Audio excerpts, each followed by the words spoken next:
Hey, I'm Francis, and today I've got a video that has actually been requested a few times, and that's I think the first or second time I've done something that's actually been requested, which is really cool. It feels good. So if you've got requests, please keep them coming in. I really appreciate it. And what I wanted to show you today is The Witch of Irondale, a song from the King Gorm record. It's my favorite song on the record. And a couple of people have asked me about parts of it, how it's played, how it's put together. And so I thought I'd show you. Let's just dive in because this is probably going to be a long video. And the first thing I want to show you is the session file for it. And up here I've got some stuff. I've got my guitar, and I was going to play along with it so you can see how the guitar parts look. This right here is this is a send, hardware send.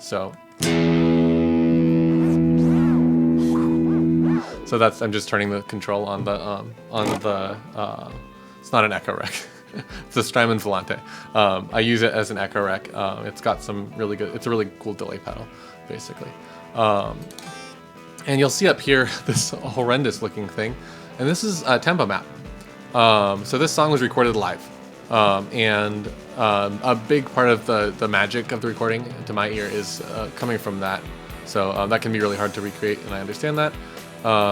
It's like, you know, the difference between using samples and recording an orchestra. In order to play along with this, I found that I was having a lot of trouble following the song without a metronome. There's a great deal of parts where the guitar plays by itself, and you need to come in exactly in time with the drums, and that's just not going to happen unless I have a metronome. So I made a metronome up here, and I did that with tempo changes every measure, and that took a long time. So you better watch the video.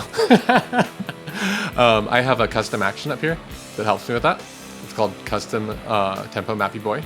And this action basically analyzes the space between the next two markers and creates a measure in your current time signature, or in the time signature that you want it to. So if I click the Tempo Mappy Boy, it tells me like how much space between where you are and the next measure is there, and what time signature is that, and it identifies the tempo that would be.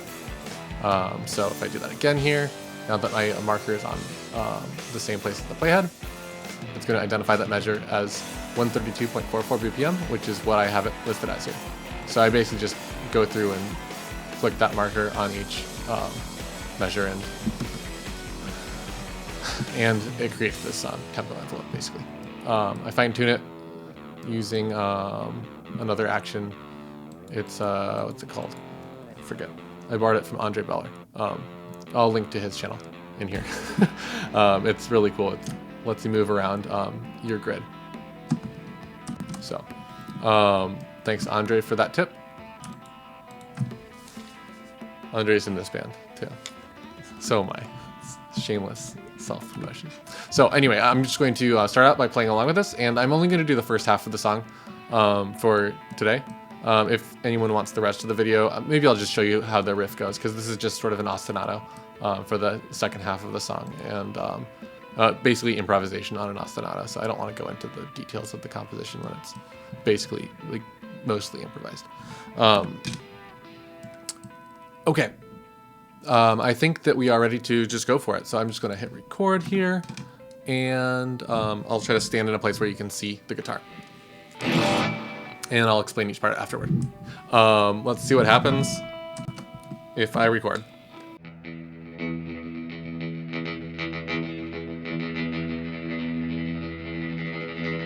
Once upon a winter's night in the town pub by firelight, whispers of a witch's den past the marsh of Everglade.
Okay, so that's the main portion of the song, and basically it is made up of a few parts. Most of it sort of lives on the same basic concepts. There's a very clear theme, and the theme is followed by everything from the bass, the guitar, the vocal melody, the keys, and the song is sort of a building story song. The idea is to sort of get more intense as it goes along, and you have essentially a build up that lasts for a good minute or two, maybe 3 minutes of the song is just essentially a build up.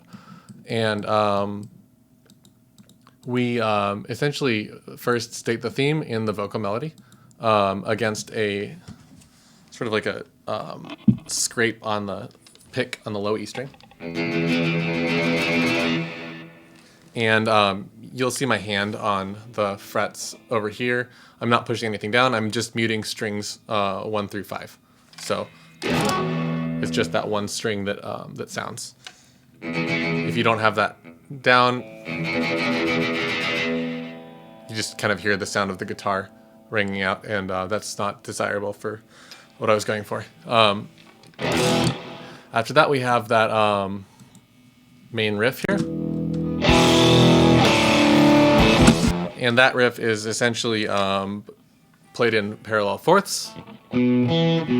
So frets 2 on strings 4 and 5. I think of these as the Ritchie Blackmore chords, familiar from, you know, the famous one. And basically all those riffs are basically just parallel fourths. It's like a power chord that leaves space for the bass guitar. They sound really good unless you're trying to be like ultra heavy. I think they just are better power chords in many situations. They leave the root of the chord on top of the voice, so you have E on top instead of B on top like you would with the power chord. You also get to like sort of sound like you're tuned down without tuning down.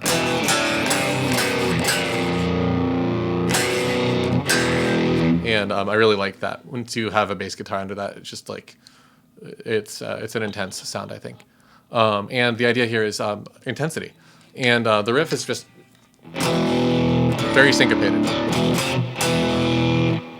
And it's different here than it is later on. It sounds like it comes back later in the song, but it doesn't. It's a different rhythm.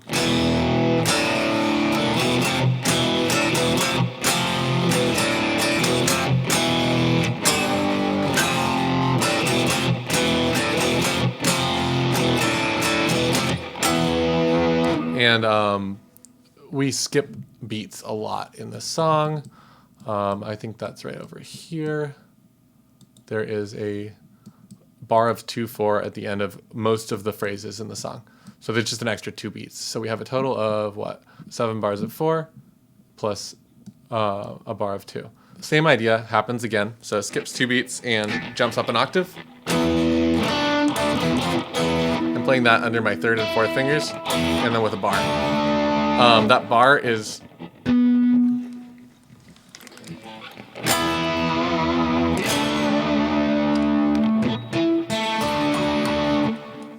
may not look like much, but I'm muting strings 4 and 5. I'm 5 and 6 rather, and strings 1 and 2 with my thumb and my index finger. So if I play through all the strings,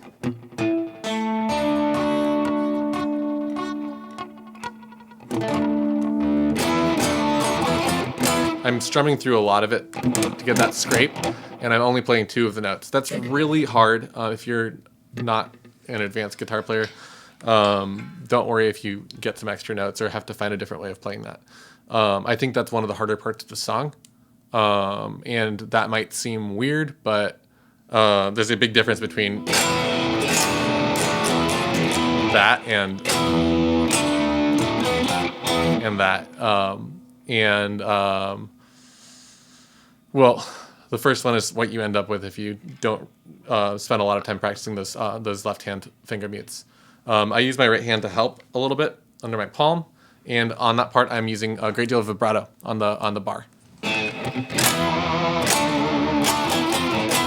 So that's just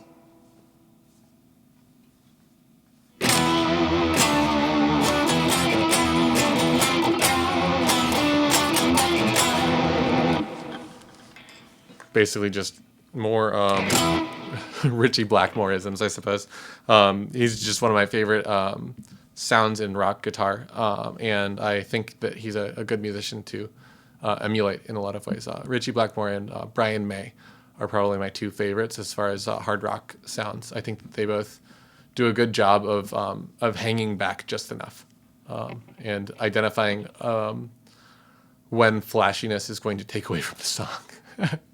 So, same riff basically at the first half of it, and then we have it harmonized in thirds.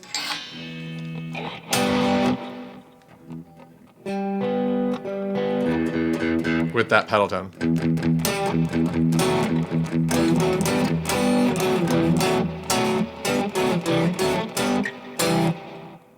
Right? So, learn how to harmonize scales in thirds if you haven't. It's not that hard, but it's hard when it's fast. I think this riff's kind of hard too.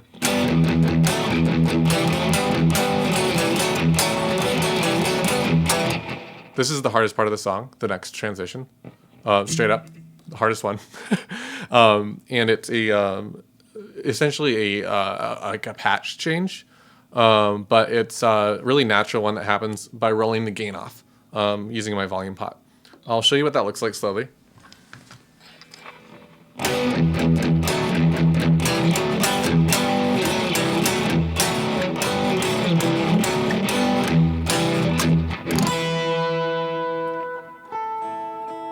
So, one more time.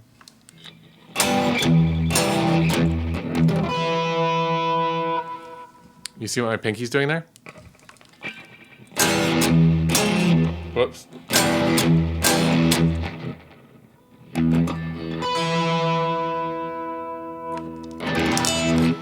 That last chord is a low E, a B at the 12th fret of the second string, and an open E.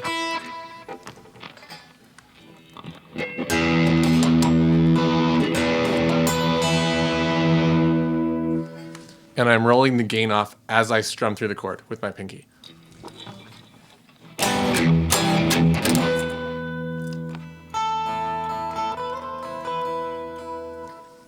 And then I'm going into that clean riff, which is the same patch. I don't change sounds on this song.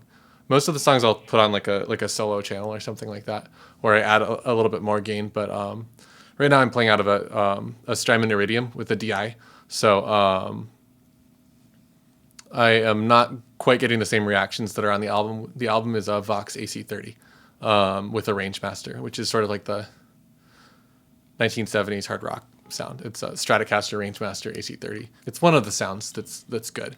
And an AC30 is a really similar circuit to a lot of those classic Marshalls. So Rangemaster into an AC30 in a studio is just a quieter version of a Rangemaster into a Marshall on stage. And back then they didn't put as many mics on the amps and stuff like that. So you just get a louder amp to play live, basically. Same sound though, roughly. I think for all intents and purposes and for a casual listener, it's exactly the same sound. It's just rock guitar. And I think that's important to recognize that to me, the amp that I play out of doesn't matter as long as it sort of does the gets me to the goal. Anyway, that next part I think this is my favorite like section of the song. It's riding on the open E. And it's got that like taka ka taka ka taka ka taka kind of a rhythm to it. And it's down, up, down, up, down. And that missing downstroke becomes the extra notes in those melodic runs.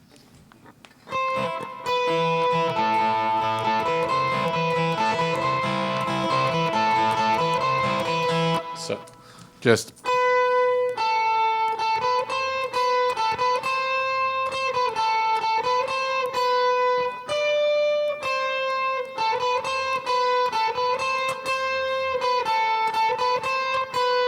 That's the melody, and every missing 16th note or 8th note, whichever way you're counting it, is going to be that open E string.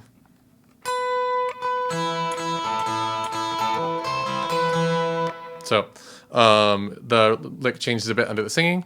Gather round and hear my tale. For 7 years my ship has sailed. And on sailed, I'm barring the 10th fret because it changes to a D chord.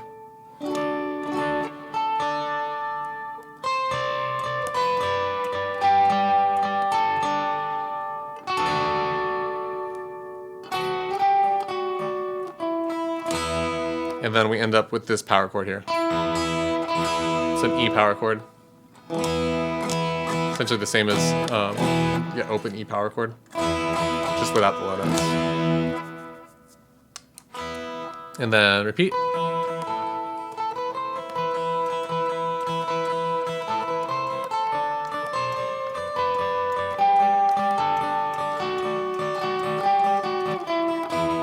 And then it jumps down an octave, but we have a pivot there. And when you change positions from like a really high position, like I think we were in 10th position, 12th position up there. I guess actually 9th position. That open string means we can end up anywhere on the neck. And that's, I think, a really important concept.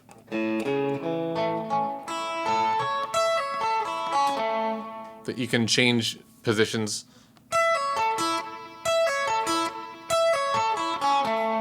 with that open string. I learned that from bluegrass players. So this is like an open A chord, and then a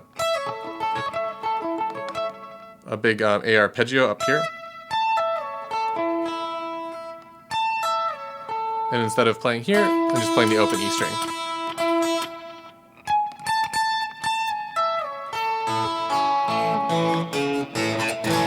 I think it's a great way to make your guitar sound like more than one instrument. So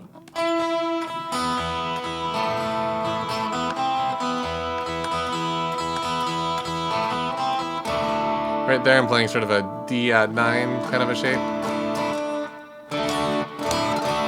And then this one right here, it's got a C in the bass. It's like a C add 6. It's got a 9 and a 6. It's basically like this stuff up here doesn't really matter. It's all part of the same E pedal tone vibe. Then this is very much like a D9 with F sharp in the low part of the guitar voicing, and that's because there's the D's in the bass there. I don't need to double that D, and I like that F sharp because it's in the vocal melody too. It makes it easier to sing. I'm not actually sure if it would be better without that, but I'm not the greatest singer, so it helps me to have the note that I'm trying to sing in the arrangement somewhere, so I can lock onto that. And that's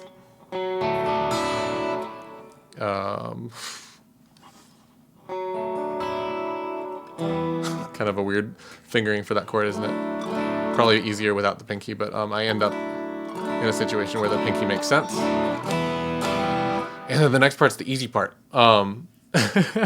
If I don't accept his quest, it's just an E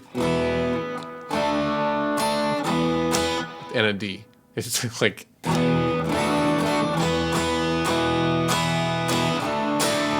and then that same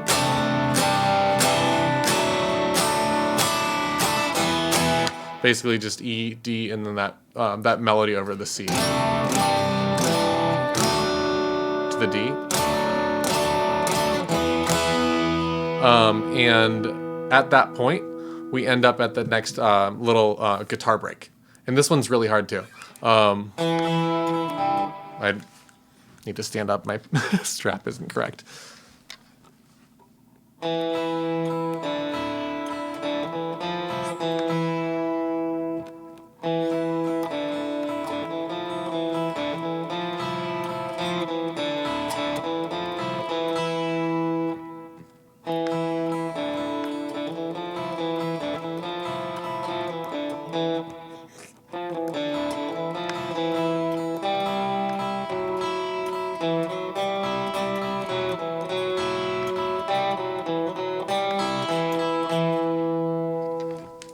Made a little mistake there, but We are all human. We all make mistakes.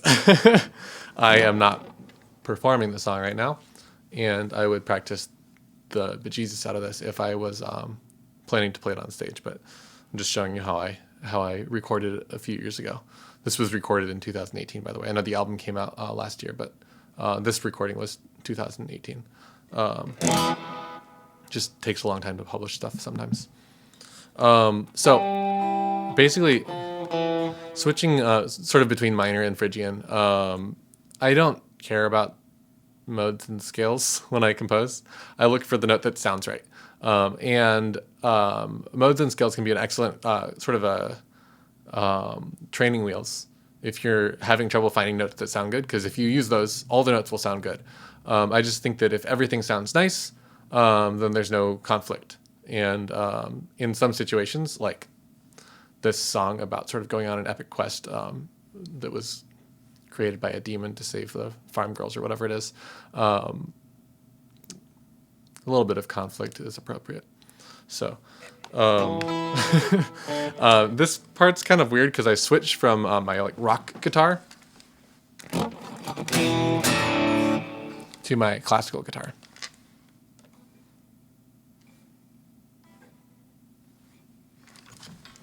And I need to do that to reach that E minor scale. Those first three notes of the E minor scale. I always had trouble playing that part, and it's because I realized I was trying to play it like a rock guitarist. And there's this big jump in the right hand.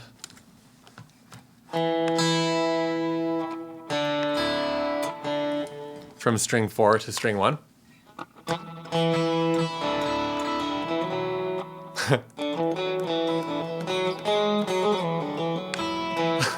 Not quite, right? And that big jump ends up with some muting issues. If you aren't careful, you'll end up muting the E string by accident. Sometimes if you're in rock guitar mode with your thumb wrapped around. So I bring my thumb to the back of the neck like that. And that's a thing that I learned studying classical guitar at the university when I was younger. And I don't really like playing classical guitar that much. It's a cool instrument when you're good at it and when it's your main thing. But I like a lot of really aggressive picking styles, and I found that I would grind my fingernails down when I'm playing those styles. So I just didn't like maintaining the nails and sort of forcing myself not to do certain things that I wanted to do with a pick because of my fingernails that I was using for classical. So I mostly stopped playing classical guitar. Sold my classical guitar using mostly a pick now. I still use my fingers sometimes, but I use it as more of a tone color. Pick versus fingers is a huge difference, especially if you change your velocity.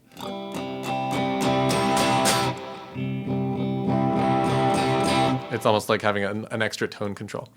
Anyway, at the end of that part, we fade the volume control in.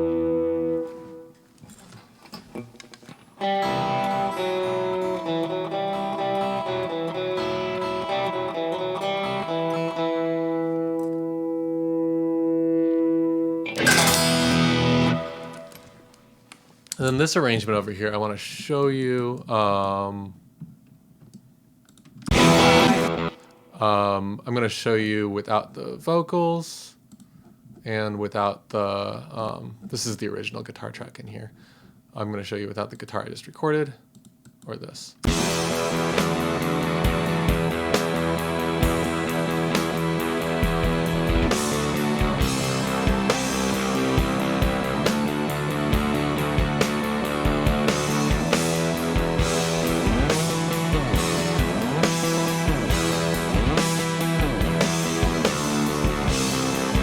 So it's really kind of huge sounding, and the bass guitar and the organ take up as much space as they need to, and I'm just making it bigger with this. This is muted, isn't it?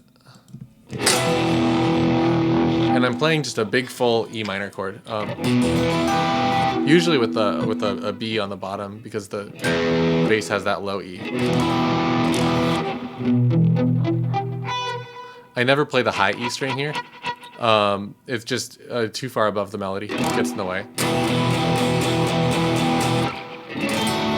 And I also tend to leave out the octave up.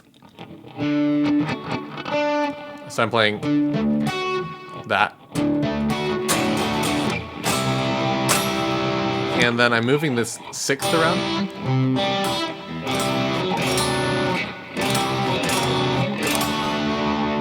Clean, that's like...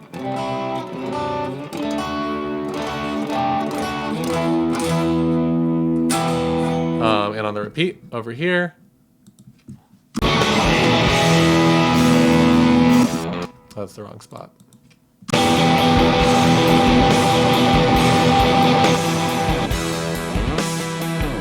So this part I'm sort of doing the post-rock strumming, like black metal post-rock, that kind of a thing. And it just makes it about as big as it can be.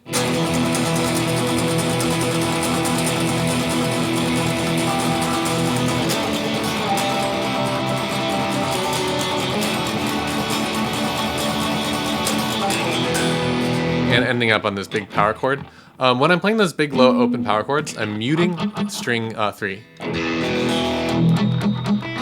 So I'm not playing that G to make it a G minor, or an E minor rather. I'm just playing an E5 or E power chord, just extended across all of the strings. And from there,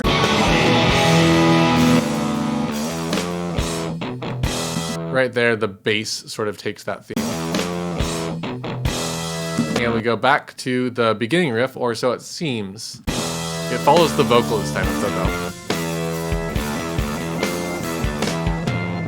though. Compare that to this.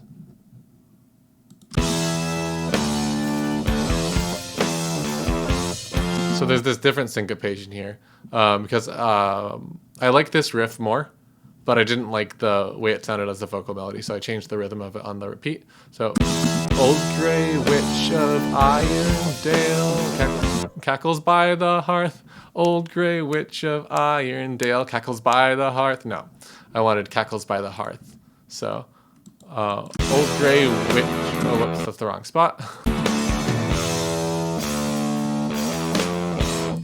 Old gray witch of Irondale cackles by the hearth. And I wanted that word cackles to feel like the word cackles, not like cackles by the hearth, cackles by the hearth. So I like to think about that when I write lyrics and write music. Do the lyrics sound like they would if you were saying them? Does the melody that the lyrics are tied to make them hard to understand? And I really care about that more than I probably should, to be honest. I hear a lot of great songs that have creative presentations of words that make them difficult to understand, but make them sound really cool. But in this case, this song is, I'm essentially just telling a story. So I think it's very important to have the words be as understandable as possible. When you're singing in front of a whole rock band, it can be really challenging to identify like which consonant sounds you're making. So.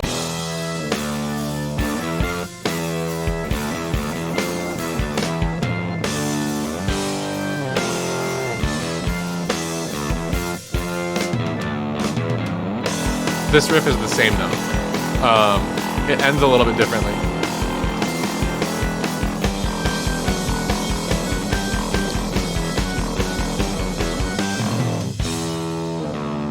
So right there, we end up with sort of a, I think I played this wrong when I recorded it just now.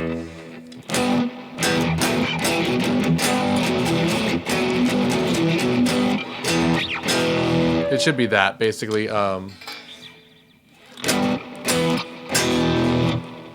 Three E's in a row. I think I played a D up here, if I remember correctly, by accident. Yeah, I played a D right there. That's fine. That's not supposed to be a D. In the original recording, that's that.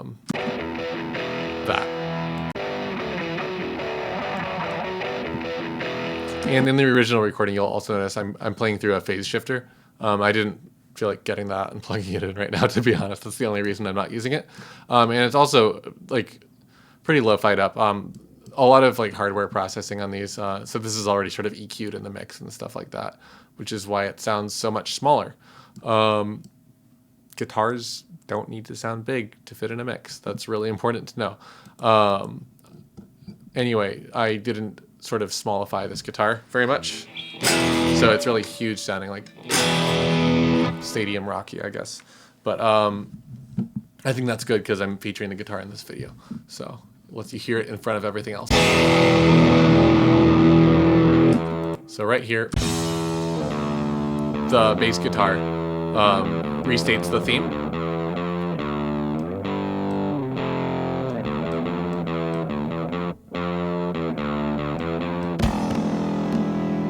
And then there's a guitar break here that originally was going to be Jingle Bells as the percussion here.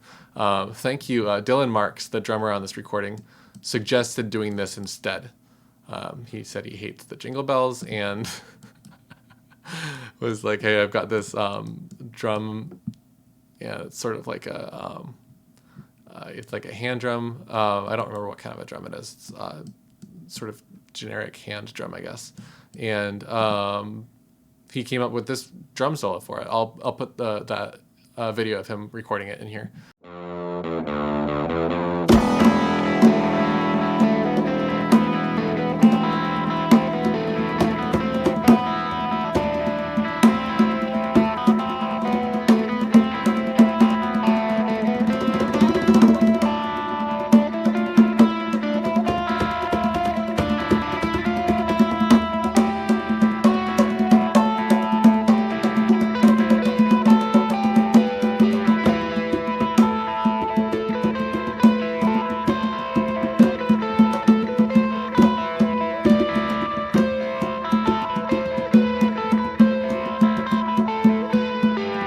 I once was King of Irondale, bards and heralds told my...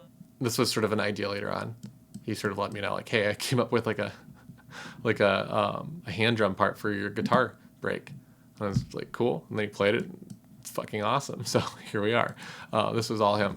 I should dig up the recording of it with, I made a demo of this song with the Jingle Bells. It's probably pretty cringy. He was right. That's the other advice. It's like, if you're collaborating with people, listen to them. They might have a better idea than you. You know what? They usually have a better idea than you, even if it's not for this song. So at some point they'll have a better idea than you, even if your ideas are better every other time. Just always listen and be ready for their idea to be better. Because, you know, when it's better, it's really fucking better. Anyway, so this part here is, it's almost like the guitar solo. It skips beats a lot, just like the rest of the song. So we end up with the measures of 2. And the whole part, I'll just play it for you slowly. Oh, I also sometimes will turn up the delay on this. So I just reach over and turn the knob.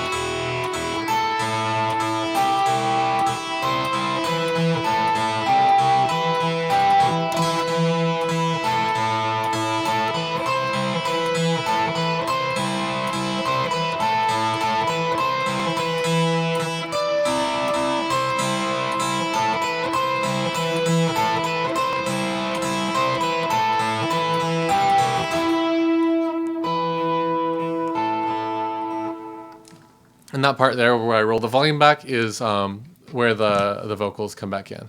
I once was King of Irondale. I once was King of Irondale. And that part is pretty much the same as the very first verse. So, oh,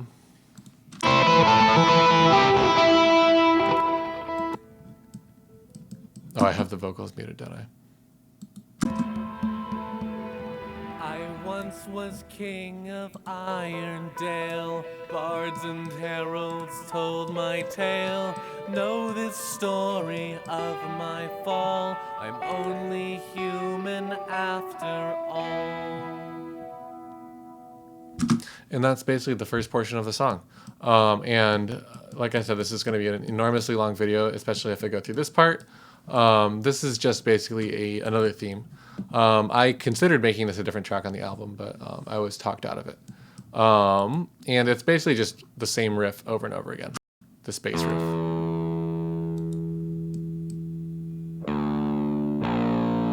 And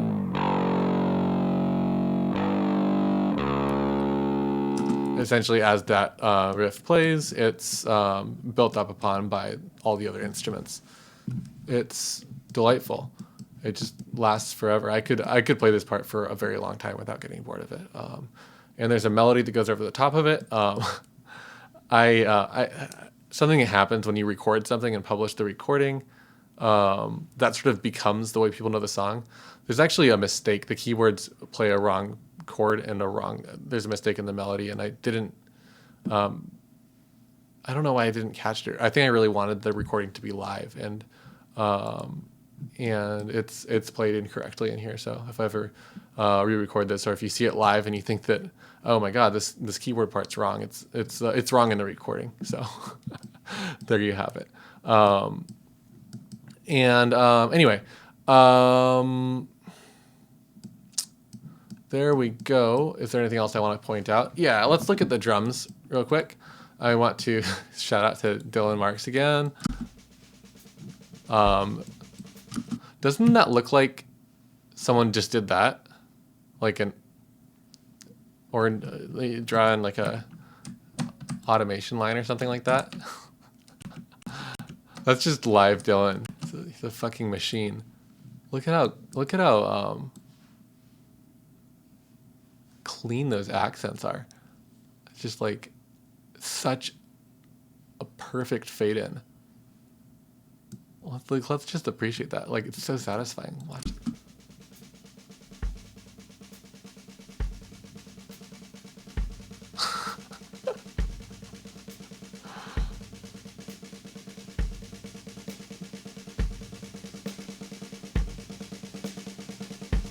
And you can see the tempo is more consistent when Dylan owns the tempo.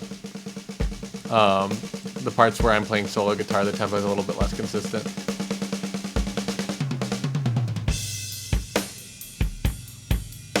A tip that he actually gave me that I think is really helpful is that when you're imagining a slow song, just like count the fastest note value in your head. So if the song is this fast, it's like and just like learn to have that exist in your head so you can find any subdivision instantly.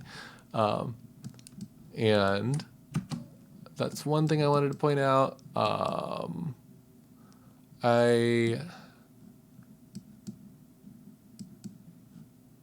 trying to think about like the other thing I want to point out is what the bass does after this riff.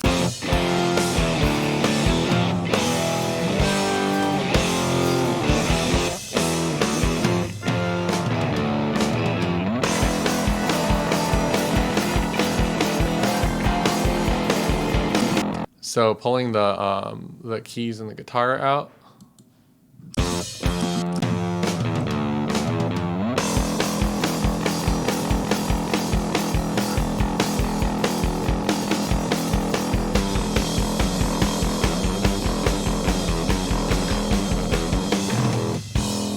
It's like the most meathead thing ever. It's just pedal tone for most of it. So it's just straight up, here's an E. And the other instruments will do something over the top of that. And I think that can be a really, really effective tool, just thinking about the way that a riff sounds with different accompaniment, whether it's, like something like that. If you have that like E over the top of it, ba, or a B, ba, ba,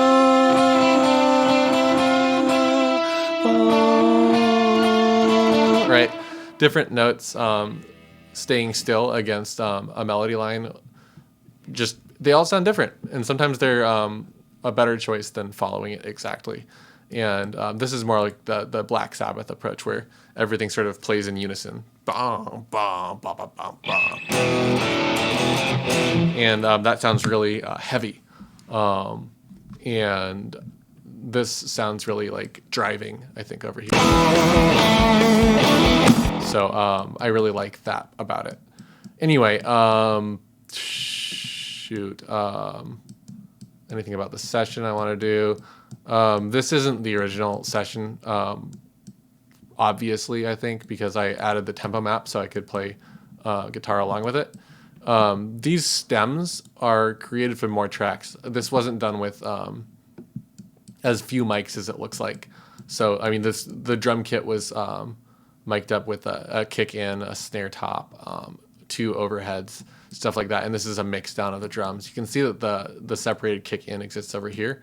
And that's being used to essentially control a compressor on the organ, guitar, synth, and mellotron, which you barely even heard. Like, there's some mellotron. That's not a plugin. That's just a Hammond. So it's a Hammond B3 with a Leslie 122. It's like it's like an unfuckwithable organ tone. It's just unreasonable for most people to have them in their house. This is not my organ. I have an organ, but it's not as nice as this one. This is actually a lot of borrowed gear on this stuff. But anyway, thanks Jordan for letting us borrow the gear that we used for this. I think a lot of it was yours or belonged to the studio you worked for. So if you end up watching this video, what's up? Yeah, that's about all I want to say about this. Anyway, thanks a lot for watching.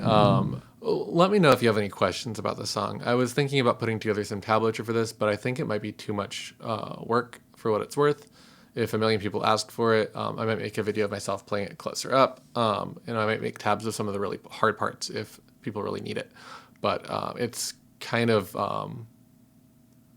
this is a very tedious kind of a song to tab out because every part's different, and every part is so closely related that the tabs would essentially like look more or less the same, even though the part is different, because it's like little subtle differences in the rhythms and the instrument that's playing each section.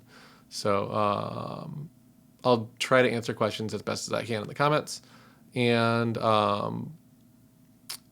let me know if you want to see more videos like this. This is kind of a weird video compared to what I normally do because it's all audio, so you can't see a great deal of what I'm actually doing or what went into the process leading up to it. I will see you next time. Thanks for coming by.